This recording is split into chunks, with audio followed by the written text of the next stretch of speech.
Et salut tout le monde. Alors, je crois que ça fait déjà notre 9e jour en Lozère. Aujourd'hui, on va voir deux petits menhirs, du moins ce matin. Cet après-midi, j'ai pas encore décidé. On ira peut-être voir ces fameuses traces de dinosaures. Mais on se retrouve de nouveau sur la Cosméjean et on va aller découvrir un premier petit menhir. Allez, on va aller voir ça. C'est parti. Donc, on est vraiment au niveau d'une grande plaine. Il y a l'aérodrome ici juste devant nous et notre petit menhir qui est un peu plus loin là-bas. Alors ça va peut-être vous faire marrer. Et je sais pas comment je me suis débrouillé, mais j'ai chopé à moitié la crève. Je vous avoue que j'ai pas la grande forme. Ça aurait tenu qu'à moi, je pense que je serais resté dormir au camping. Mais bon, il va quand même continuer un petit peu notre exploration parce que le séjour tire à sa fin. Il y a encore beaucoup de choses à voir et il y a beaucoup de choses que j'aimerais bien vous montrer. Donc on prend notre courage à deux mains et on y va. On commence à distinguer ce petit menhir. Donc, il y a une petite histoire. Je vais vous expliquer tout ça pendant qu'on va en faire le tour. Si vous voulez admirer ce beau menhir, il faudra vous rendre au milieu du Cosméjean. En effet, il est situé devant l'aérodrome, le long de la D63, à environ 11 km du col de Pierre Plate. On est ici dans une grande dépression sur le Causse, le paysage formant une très grande plaine entourée de collines basses. Et malgré l'aérodrome à côté, ce lieu est calme et plutôt isolé. Alors, nous voilà devant le petit menhir de Chanay qui a été vraiment détérioré. C'est tout de même un beau bloc en calcaire, ce qui peut expliquer en partie son état, cette roche étant très sensible à l'érosion hydrique. Dans son état actuel, il mesure 1,50 m de hauteur pour une largeur maximale de 1,18 m. Son épaisseur est quant à elle de 58 cm.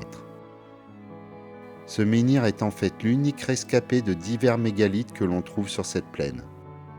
On sait qu'il y avait deux autres menhirs avec lui à l'origine qui étaient alignés. Ils étaient un peu plus loin, environ 300 mètres derrière nous. On sait qu'ils étaient espacés seulement de 1,50 m l'un de l'autre, et ils formaient un alignement avec le menhir de Chanay. Ces deux blocs ont été détruits en 1940 et ce menhir a également failli disparaître. Ça semble incroyable, mais en fait la partie supérieure du menhir, c'est un tailleur de pierre qui l'a découpé pour pouvoir s'entraîner. Donc on ne connaît pas sa hauteur initiale, mais c'était peut-être le double de ça. Sachant que les deux menhirs qui l'accompagnaient, on sait qu'il y en a un qui faisait quand même 4 mètres de haut et l'autre 2,50 m.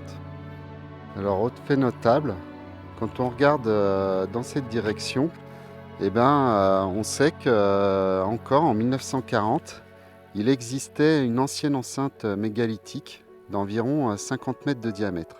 Elle fut aussi détruite en 1940 par les agriculteurs, mais ils précisèrent qu'elle ne formait qu'un demi-cercle.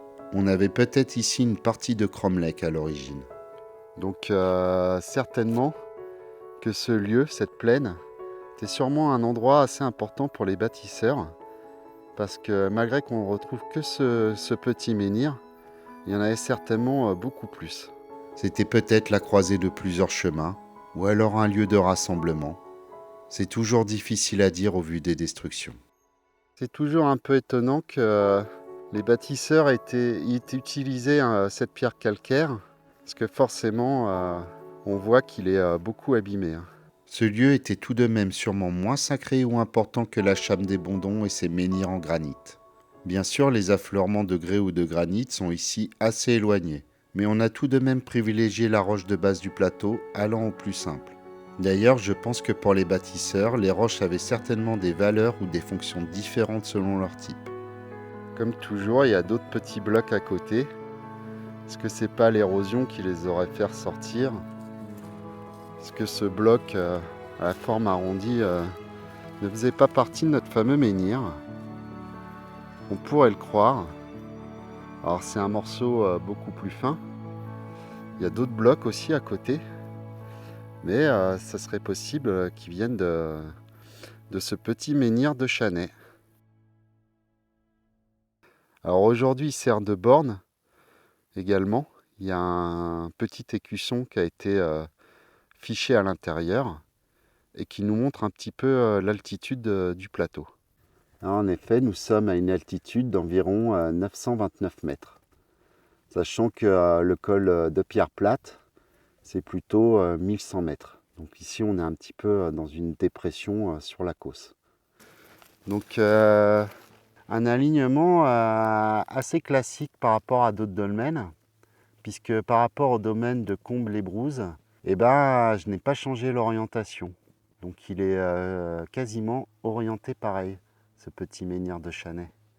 On va dire un axe est-ouest, quasi parfait, du moins sur sa tranche, et donc nord-sud.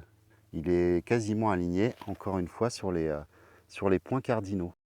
Donc c'est vrai que j'aimerais bien pouvoir vous faire des mesures très précises, mais c'est vrai que aussi je n'y connais pas grand-chose. Je ne suis pas cartographe. Et puis une boussole serait peut-être pas suffisant. Il va falloir que je me renseigne un petit peu sur ce sujet et que j'essaye de trouver des moyens de vous faire des mesures beaucoup plus précises. Je pense que ça pourrait être intéressant. Voilà les amis, c'était le petit menhir de Chanay. Maintenant on va aller en voir un autre qui lui est encore dans sa position d'origine. On m'en a longuement parlé ici, le menhir de Fraisse. Alors j'espère qu'on va le trouver parce que celui-là n'est pas le long de la route. Et normalement, il y a quelques cupules dessus, donc je pense qu'il va être tout à fait intéressant. Allez, on va prendre quelques photos comme d'habitude. Et puis on va dire au revoir à ce petit menhir. Et je vais continuer ma route. On se retrouve donc sur le prochain menhir où je pense qu'il y aura pas mal de choses à dire sur lui. Et en effet, ça sera une vidéo un peu plus longue car j'ai passé un long moment à ses côtés. On va découvrir le menhir du Fraisse, le plus grand du Cosméjean et que l'on m'a décrit comme étant le plus énergétique de la région. J'ai d'ailleurs mené quelques expériences sur place. Alors, à bientôt les amis et surtout, restez curieux.